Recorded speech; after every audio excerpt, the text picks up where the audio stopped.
Jusqu'ici, on a étudié les réactions chimiques d'un point de vue uniquement thermodynamique, c'est-à-dire qu'on s'est intéressé à l'état de départ et à l'état d'arrivée, mais on n'a pas du tout pris en compte ce qui se passait entre les deux. Dans cette partie, on va s'intéresser à la cinétique chimique, c'est-à-dire à la vitesse à laquelle se font les réactions chimiques. Pour commencer, on va essayer de définir ce que c'est que la vitesse de la réaction, et pour ça, on va prendre comme exemple cette réaction, avec des réactifs A et B qui donnent des produits C et D.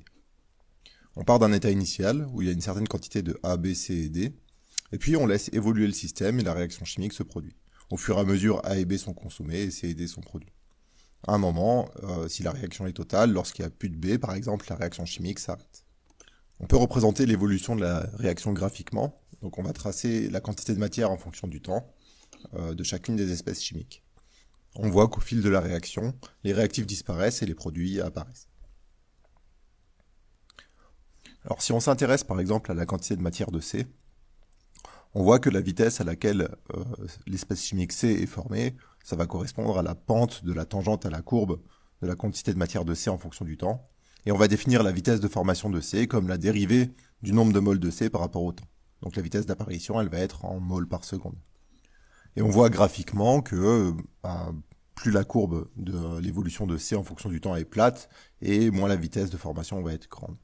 Donc on peut, comme ça, en prenant la tangente en plusieurs points de la courbe, calculer la vitesse de formation de C en ces points-là.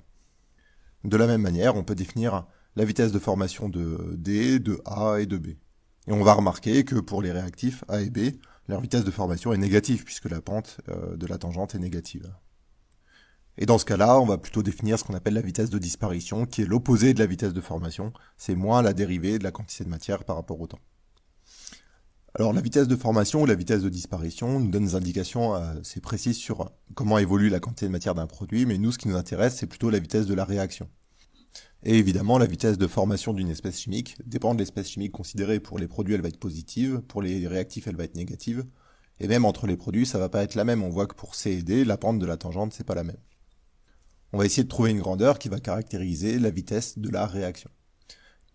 Donc pour ça, on va remarquer que si on trace les courbes non plus de la quantité de matière, mais de la quantité de matière divisée par le coefficient stoichiométrique, alors les courbes représentatives de l'évolution de C et de D, elles deviennent très similaires.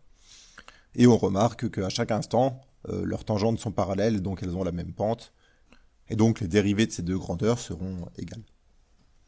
Alors si on se rappelle de la définition de l'avancement d'une réaction chimique, qui est la quantité de matière d'une espèce chimique moins sa quantité de matière initiale divisée par le coefficient stoichiométrique algébrique correspondant, on remarque que la dérivée de ND sur delta, par exemple, ça correspond à la dérivée de xi par rapport au temps, à la dérivée de l'avancement. Et ça nous amène à définir ce qu'on appelle la vitesse de réaction, comme la dérivée de l'avancement par rapport au temps. Et ça, c'est assez logique, parce que quand on étudiait l'équilibre d'une réaction chimique, on avait justement défini l'avancement comme une manière de déterminer l'évolution de la réaction chimique, indépendamment d'une espèce chimique particulière. Ben là, c'est pareil, ça nous donne une vitesse de réaction qui est indépendante d'une espèce chimique particulière. Alors par contre, la chose à laquelle il faut faire attention, c'est que l'avancement n'est pas une grandeur physique, elle dépend de l'écriture de l'équation de réaction, et du coup, la vitesse de réaction n'est pas non plus une grandeur physique. C'est un outil qui va nous permettre d'étudier les vitesses de réaction, mais on gardera à l'esprit que la valeur de la vitesse de réaction dépend de l'écriture de l'équation de réaction. Alors dans la suite, on va plutôt utiliser la vitesse volumique de réaction, qui est la vitesse de réaction divisée par le volume, parce qu'elle va nous donner plutôt l'évolution des concentrations que des quantités de matière, et c'est souvent les concentrations qui nous intéressent plus que les quantités de matière. On dit que certaines réactions chimiques admettent un ordre, et une réaction chimique qui admet un ordre, ça veut dire que sa vitesse volumique de réaction, elle s'écrit de manière assez simple. Elle va s'écrire comme K fois la concentration de A à la puissance P fois la concentration de B à la puissance Q. Alors ça, c'est pour une réaction chimique qui a deux réactifs, mais s'il y avait plus que deux réactifs ou moins que deux réactifs, on peut généraliser cette expression. K, on appelle ça la constante de vitesse de la réaction. Son unité, elle dépend des puissances P et Q. P et Q s'appellent les ordres partiels par rapport à A et B, et on note aussi N égale la somme des ordres partiels, P plus Q, et on appelle ça l'ordre global de la réaction. Alors dans cette expression, les termes concentration de A à la puissance P et concentration de B à la puissance Q déterminent l'évolution de la vitesse en fonction de la concentration des réactifs. Ce qui est assez logique, c'est que si la concentration des réactifs augmente, la vitesse de réaction augmente. Ça, on pouvait s'y attendre. La constante de vitesse K, aussi appelée constante cinétique, elle va donner la dépendance de la vitesse de réaction aux autres paramètres. Parce qu'il y a d'autres paramètres qui peuvent influencer la vitesse de réaction. On notera par exemple la température, la présence d'un catalyseur ou d'autres. Alors, plus particulièrement, on peut regarder l'évolution de K en fonction de la température. Alors, la dépendance de K en fonction de la température est donnée par ce qu'on appelle la loi d'Arrhenius, qui est K égale grand A, une constante, fois exponentielle de moins EA, qu'on appelle l'énergie d'activation, sur RT. R, c'est la constante des gaz parfaits, et T, c'est la température en Kelvin. Pour ce qui est de l'énergie d'activation, on peut essayer de se représenter un peu schématiquement à quoi elle correspond. Pour ça, on va tracer un graphique sur lequel on va représenter en ordonnée l'énergie du système et en abscisse l'état du système. Alors l'axe des abscisses, il représente l'état du système au cours de la transformation chimique. Et par exemple, on peut imaginer que c'est le temps qui s'écoule lors de la transformation de A plus B en C plus D. Alors initialement, le système est dans un état de plutôt basse énergie, dans l'état A plus B. Et on voit que s'il veut atteindre l'état C plus D, il faut qu'il passe une espèce de petite colline. Donc il y a une espèce de barrière d'énergie à franchir. Une fois que cette barrière est franchie, il se retrouve dans l'état C plus D. Alors la présence de cette barrière, elle est due au fait que la réaction chimique entre des espèces chimiques, c'est pas forcément un processus simple. C'est-à-dire qu'on va pas avoir une molécule de A qui rencontre une molécule de B et qui donne instantanément C plus D. C'est-à-dire qu'il va y avoir des étapes intermédiaires, et durant ces étapes-là, il est possible que l'énergie du système soit plus grande que l'énergie finale. Et la hauteur de la barrière d'énergie à franchir, c'est ça qu'on appelle l'énergie d'activation. Alors pourquoi est-ce que l'énergie d'activation, elle intervient dans la vitesse de réaction? On peut le comprendre de manière assez simple. Imaginons un système où il y a beaucoup de A et de B. Alors si les molécules A et B arrivent à avoir assez d'énergie pour passer cette barrière d'énergie, c'est bien parce qu'elles ont une agitation thermique et qu'elles ont toute une vitesse. Et du coup, cette énergie, elle va venir des collisions entre A et B. Plus la barrière est élevée, et plus il va falloir des collisions entre des molécules rapides pour passer la barrière. Et on sait que dans un mélange de molécules, les molécules, elles ont une vitesse moyenne. Donc la majorité des molécules ont une vitesse qui est autour de cette vitesse moyenne. Et il y a quelques molécules qui sont plus rapides, quelques molécules qui sont plus lentes. Mais plus on cherche une énergie cinétique élevée, et moins on va trouver de molécules avec cette énergie cinétique. Et du coup, si la barrière de potentiel est très élevée, il va y avoir beaucoup moins de molécules, proportionnellement, qui vont pouvoir la franchir.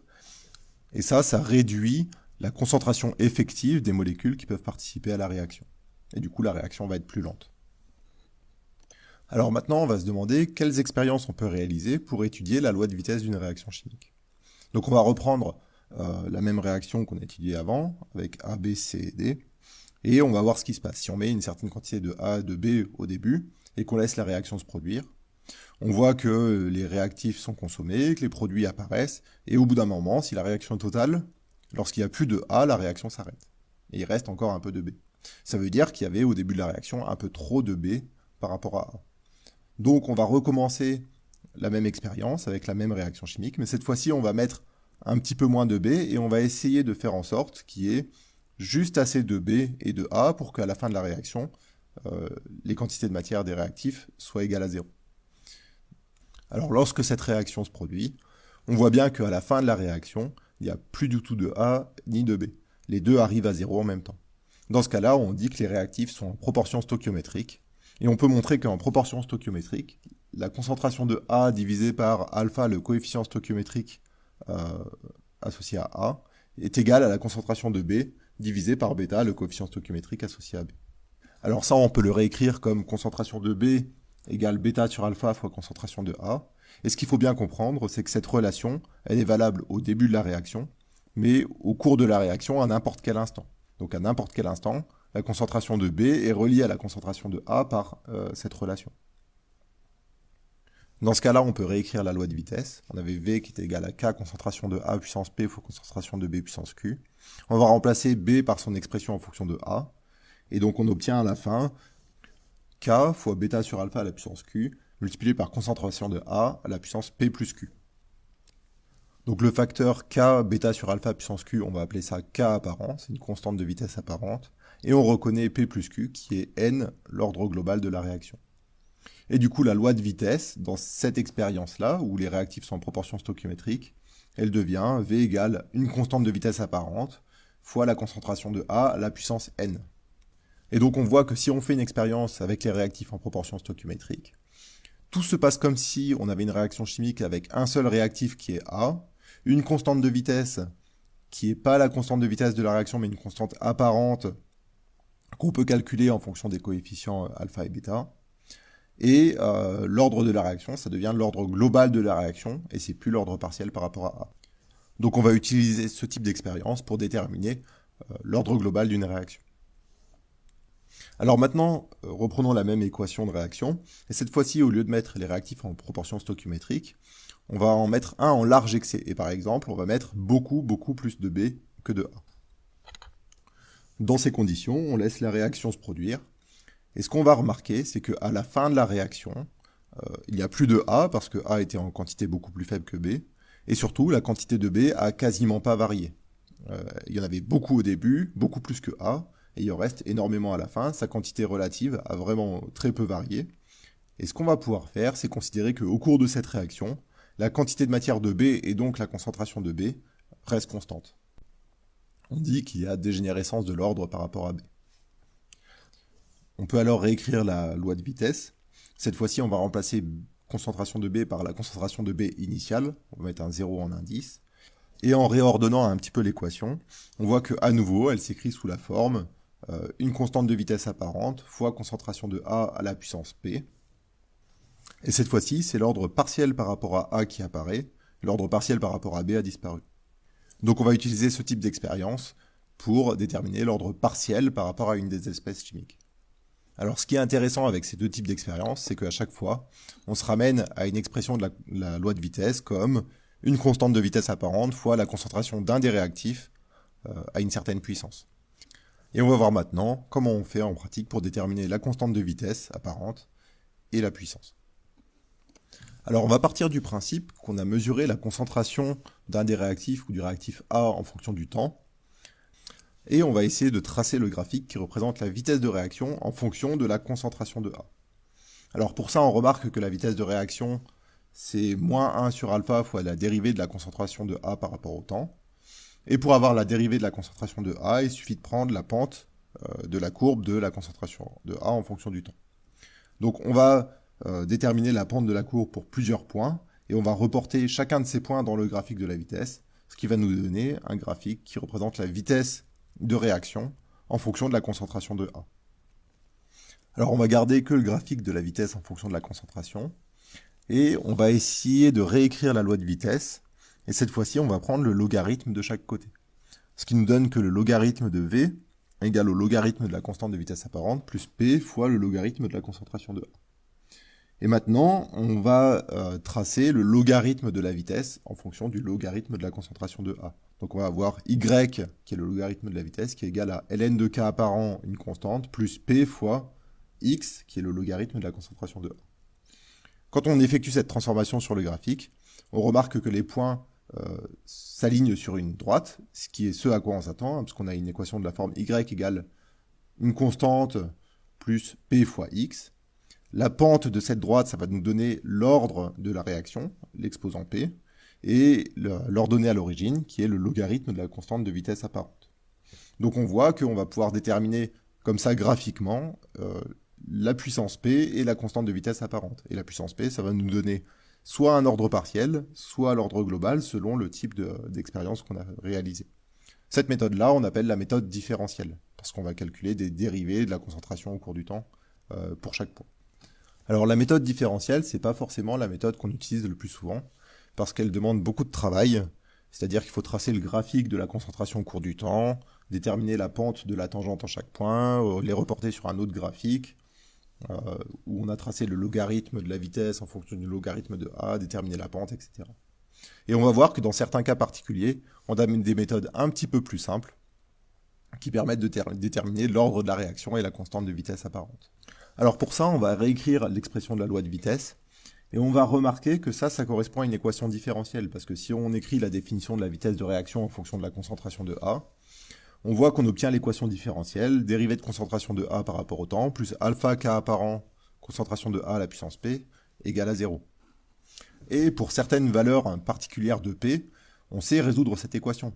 Par exemple, lorsque P vaut 0, c'est une équation d'ordre 0, et on peut montrer assez facilement que la solution de l'équation différentielle, c'est concentration de A en fonction du temps, qui est égale à la concentration de A initiale, moins alpha K apparent fois T. Donc si on trace la concentration de A en fonction du temps, on doit obtenir une droite décroissante de coefficient directeur moins alpha K apparent, et ça nous permet de montrer que l'équation est d'ordre 0 et de déterminer la constante de vitesse apparente. Pour une équation d'ordre 1, la solution de l'équation différentielle, c'est concentration de A en fonction du temps qui est égale à la concentration initiale fois exponentielle de moins alpha kt. Et cette fois-ci, on ne va pas tracer la concentration de A en fonction du temps, mais le logarithme de la concentration de A en fonction du temps. Et on obtient à nouveau une droite de coefficient directeur moins alpha K apparent. Et ainsi, si en traçant le logarithme de la concentration de A en fonction du temps, on obtient une droite, ça montre que la réaction est d'ordre 1, et on détermine la constante de vitesse apparente avec la pente de la droite.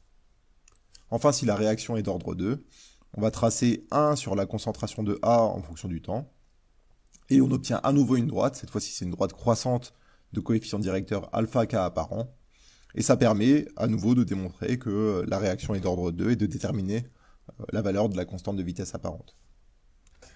Donc ça, c'est ce qu'on appelle la méthode intégrale. Et en fait, ça va nous permettre de justifier un ordre particulier pour une réaction. Par exemple, si on veut justifier un ordre 1, on va tracer le logarithme de la concentration de l'espèce chimique en fonction du temps. Et si on obtient une droite, alors ça voudra dire que la réaction est bien d'ordre 1 et on va pouvoir, à partir de cette droite-là, déterminer la constante de vitesse apparente. Alors il reste un point qui n'a pas été traité, c'est le cas du temps de demi-réaction. Alors le temps de demi-réaction, c'est le temps de la moitié de la réaction. Pour le déterminer, on regarde l'évolution de la concentration d'un réactif au cours du temps. On va imaginer que la réaction est totale. Et ce qu'on va faire, c'est on va regarder à quel moment la concentration devient égale à la moitié de la concentration initiale. Et c'est ce temps-là qu'on appelle le temps de demi-réaction. Alors on peut déterminer l'expression du temps de demi-réaction en fonction de la concentration initiale en réactif. Et on va montrer que pour un ordre 0, le temps de demi-réaction, c'est la concentration initiale divisée par alpha K apparent. Donc le temps de demi-réaction, il est proportionnel à la concentration initiale. Plus on met de réactifs au début et plus le temps de demi-réaction va être grand. Pour un ordre 1, le temps de demi-réaction, c'est ln de 2 sur la alpha K. Ça, c'est indépendant de la concentration initiale. C'est-à-dire que quelle que soit la concentration initiale en réactif, le temps de demi-réaction sera toujours le même. Et pour un ordre 2, on a cette expression-là, et le temps de demi-réaction, il va être inversement proportionnel à la concentration initiale en réactif. Plus on en met au début, et plus la réaction va être rapide. Plus le temps de demi-réaction va être court. Donc ça nous donne une autre méthode qui va nous permettre de déterminer l'ordre d'une réaction chimique, ou de montrer qu'une réaction a un ordre particulier. Il suffit de voir l'évolution du temps de demi-réaction en fonction des concentrations initiales en réactif, et on peut discriminer un ordre 0, 1 ou 2.